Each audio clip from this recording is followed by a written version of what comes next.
ရဲ့ပဲပဲလန်းကြတယ်ပြောပါဦးနှစ်တောင်းဘွားလေအများကြီးပဲရတယ်တဘူးလုံးအပြည့်ပဲ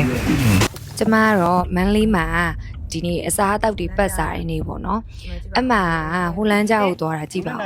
လူတွေစောင့်နေတဲ့လူတွေအများကြီးပဲကျမသွားတော့စားစားတွေတော့မရှိတော့ဘူးပေါ့နော်သူက2နာရီမှလာယူလို့ပြောတာကျမ3နာရီ20ရောက်သွားတယ်အဲ့ဒါတောင်မှဘာမှမရှိတော့ဘူးတနာရီကျော်လေးအတွင်းမှာဒီပစ္စည်းတွေအကုန်လုံးပြတ်ထွက်သွားတာပေါ့နော်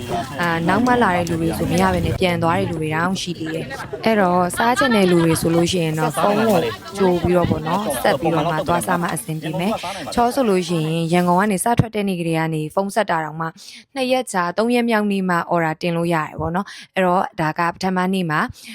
သွားပြီးတော့စားခဲ့တဲ့ဟာလေးကိုဗီဒီယိုရိုက်ထားတဲ့မှတ်တမ်းလေးဖြစ်ပါတယ်သူရှိမှာကမာလာနဲ့ချင်ဆက်ဆိုပြီးတော့2မျိုးရှိရပေါ့နော်အခုဟာက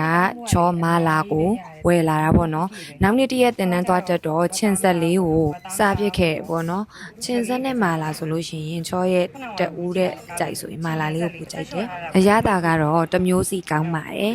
အဲ့တော့